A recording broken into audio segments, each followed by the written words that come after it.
Assalamualaikum warahmatullahi wabarakatuh. Pada kesempatan kali ini, mari kita belajar mengenai pengelolaan perbekalan farmasi. Pengelolaan perbekalan farmasi itu adalah suatu kegiatan menyediakan obat, bahan obat, alat kesehatan, ataupun gas medis, mulai dari pemilihan perbekalan tersebut, kemudian melakukan perencanaan, pengadaan, penerimaan perbekalan, penyimpanan, dan pendistribusian. Apa tujuannya? Tujuan pengelolaan ini adalah agar barang atau perbekalan itu selalu tersedia dalam jumlah yang cukup, mutu yang terjamin, dan harga yang terjangkau. Ini tentunya untuk mendukung pelayanan kesehatan yang bermutu. Nah, kita mulai dari pemilihan perbekalan farmasi. Pemilihan ini adalah kegiatan kita menetapkan barang-barang apa saja yang akan kita sediakan di pelayanan kefarmasian kita. Di sini adalah di instalasi farmasi rumah sakit. Nah, ini dilakukan berdasarkan kepada di dalam rumah sakit itu berdasarkan formularium rumah sakit, mungkin juga berdasarkan standar perbekalan farmasi, berdasarkan pola penyakit, ataupun berdasarkan efektivitas dan keamanan, pengobatan berbasis bukti, kepada mutu, juga kepada harga dan ketersediaan di pasaran. Nah, berikutnya kita harus mengetahui apa sih formularium rumah sakit. Di rumah sakit itu disediakan yang disebut formularium rumah sakit, yaitu suatu daftar obat yang disusun oleh staf medis fungsional, yaitu oleh PFT, panitia farmasi terapi, dan ditetapkan oleh pimpinan rumah sakit. Dan formularium ini harus tersedia pada dokter, juga pada tenaga-tenaga yang berkaitan dengan pemberian obat. Di sini termasuk tenaga farmasi ya. Nah, kemudian setelah memilih perbekalan farmasi yang akan disediakan, maka kita akan melakukan perencanaan. Perencanaan ini adalah kalau memilih tadi menetapkan jenisnya, kalau perencanaan itu menetapkan jumlah dan periode pengadaannya. Nah, setelah melakukan kegiatan pemilihan. Nah, ini tujuannya agar terjamin ketepatan jenis, jumlah, waktu, dan efisiensi perbekalan farmasi yang dibutuhkan, sehingga tidak terjadi kekosongan barang pada saat kita membutuhkannya. Untuk melakukan perencanaan, kita berpedoman kepada anggaran tentunya ya, juga kepada prioritas atau kebutuhan mana yang akan diadakan terlebih dahulu, kepada sisa persediaan barang tersebut, data pemakaian sebelumnya, juga kepada lead time atau waktu tunggu pemesanan. Jangan sampai kita salah waktu perhitungan pemesanan, misalnya membutuhkan hari ini barangnya, kosong hari ini dan pesan hari ini, padahal kedatangan barang adalah biasanya misalnya 1 minggu. Nah, kemudian pedoman perencanaan juga mengacu kepada rencana pengembangan. Nah, ada beberapa metode di dalam perencanaan pengadaan barang, yaitu untuk menghitung perhitungan kebutuhan, yaitu yang pertama adalah metode konsumsi, kemudian analisis ABC, analisis Venn, dan metode morbiditas. Nah, kita akan lihat satu persatu ya. Kita lihat dulu dari metode konsumsi. Metode konsumsi ini adalah metode perencanaan yang mengacu kepada barang, data konsumsi barang atau pemakaian barang pada tahun sebelumnya. Ya, jadi pada penggunaan sebelumnya itu didata jumlah penggunaan barang tersebut seberapa banyak. Nah, itu menjadi acuan metode konsumsi. Jadi yang akan dilihat di sini data stok distribusi, data supply perbekalan farmasi, juga data rasionalisasi pada pengobatan. Nah, metode konsumsi ini keunggulannya adalah data yang dihasilkan tentunya akurat, tidak memerlukan data penyakit dan standar pengobatan, juga kekurangan dan kelebihan obat, resikonya akan kecil ya. Tapi ada kelemahannya. Ini tidak dapat diandalkan dalam penggunaan obat dan perbaikan preskripsi atau presepan, dan tidak memberikan gambaran morbiditas. Nah, metode berikutnya dalam perencanaan adalah analisis Pareto atau analisis ABC, always better control. Nah, analisis ini perencanaan dilakukan berdasarkan prioritas. Jadi kita mengukur permintaan dari tiap butir persediaan dikalikan biaya per unit. Ya, jadi yang dilihat itu adalah kebutuhan ya. Nah, berdasarkan ini dibagi 3 kelompok barang atau persediaan, yaitu persediaan dengan jumlah unit yang uang per tahunnya tinggi, yang uang per tahunnya sedang, dan persediaan yang jumlah nilai uang per tahunnya itu rendah. Nah, kelompok ini akan menjadi acuan di dalam menentukan skala prioritas perencanaan barang. Nah, ini analisis Pareto atau ABC ya. Jadi berdasarkan skala prioritas ya. Kemudian analisis berikutnya dalam perencanaan adalah analisis Venn. Venn itu adalah vital, esensial, dan non-esensial. Ini analisis berdasarkan adalah barang-barang yang dikelompokkan ke dalam kelompok vital, ataupun esensial, ataupun non-esensial. Kelompok vital adalah kelompok obat yang sangat utama, cepat dibutuhkan, dan nggak bisa atau tidak bisa digantikan oleh obat lain. Ya, jadi ini sangat menentukan keselamatan pasien ya. Dan obat ini tidak ada penggantinya. Sementara kelompok esensial adalah obat-obat yang bekerja mengatasi penyebab penyakit atau kausal. Nah, tapi tidak secara langsung mencegah kematian ataupun kecacatan. Kemudian kelompok non-esensial adalah kelompok obat-obat penunjang yang kerjanya ringan, biasanya adalah untuk menimbulkan kenyamanan atau mengatasi keluhan ringan. Ya, jadi ini metode Venn berdasarkan kelompok obat yang sangat utama, kelompok obat kausal, dan kelompok obat penunjang ya. Kemudian metode berikutnya adalah metode morbiditas atau epidemiologi, yaitu berdasarkan kasus penyakit ya. Jadi ini berkaitan dengan penyakit yang terjadi pada saat itu ya.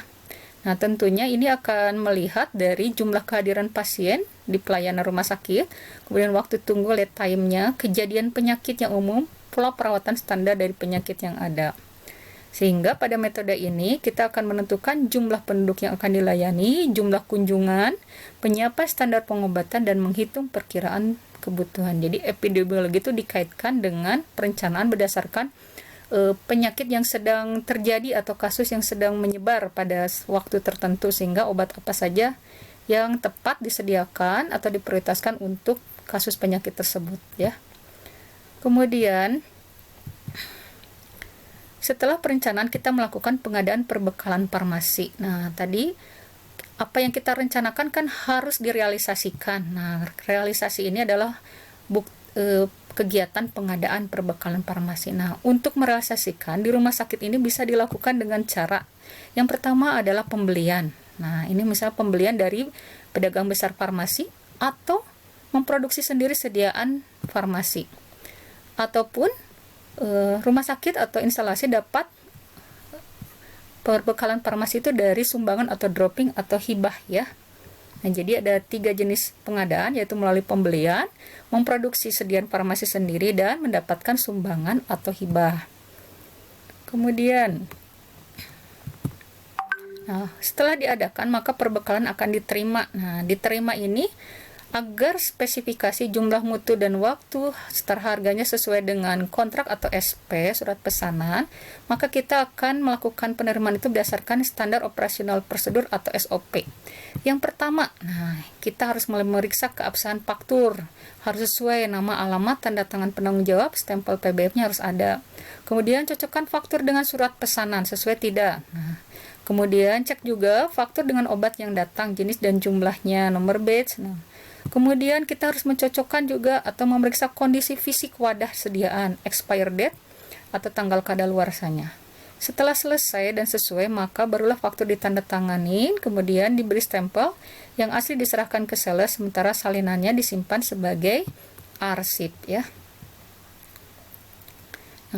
Barang yang diterima kita akan simpan ya. Nah, bagaimana cara penyimpanan perbekalan farmasi? Nah, penyimpanan ini harus menjamin kualitas keamanan sediaan farmasi ya, sesuai dengan persyaratan kefarmasian, baik dari stabilitas, keamanan, kelembaban, ventilasi. Nah, supaya perbekalan farmasi itu tetap sesuai dengan mutunya pada saat digunakan.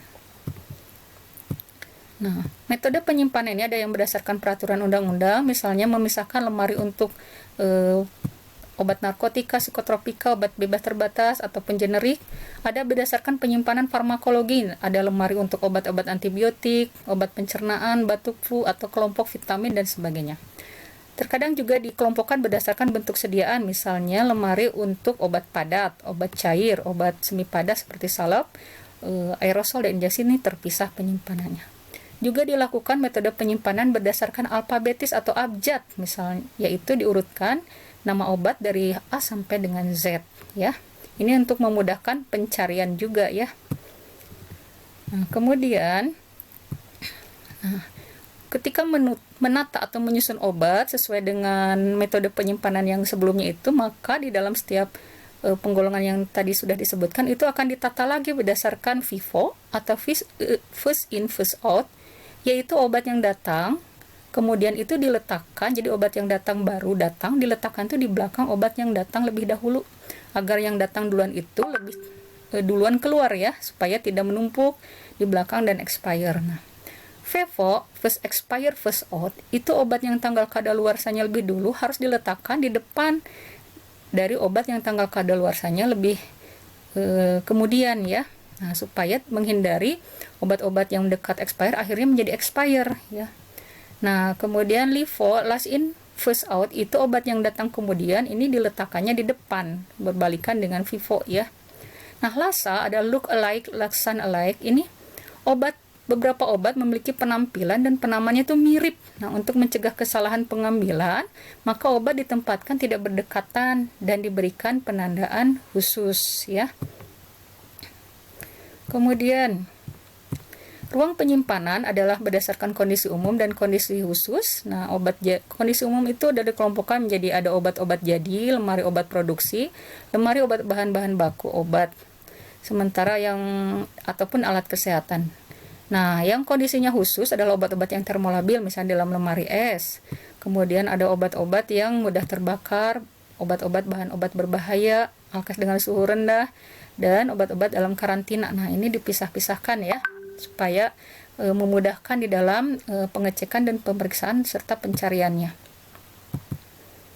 Nah, distribusi perbekalan farmasi itu adalah rangkaian menyerahkan sediaan farmasi dari tempat penyimpanan kepada unit pelayanan pasien. Nah, ini kita harus melakukan distribusi dengan menjamin supaya mutu dan stabilitasnya, jenis dan jumlahnya tepat waktu sampai pada pasien atau yang membutuhkan. Nah, sistem distribusi itu dibagi menjadi 4, ada floor stock, individual prescription, unit dose, dan kombinasi. Floor stock ini sistem persediaan lengkap di ruangan, sementara individual prescription, sistem resepnya perorangan. Sistem distribusi unit dose adalah berdasarkan dosis untuk satu kali perawatan atau penggunaan pada pasien rawat inap. Kombinasi, sistem distribusi kombinasi itu menggabungkan di antara 3 yang ini ya. Nah, floor stock nih. Floor stock ini FRS menyiapkan dan mengelola perbekalan farmasi untuk persediaan di ruang rawat. Sementara individual prescription itu berdasarkan resep perorangan, rawat jalan ataupun rawat inap melalui IFRS ya.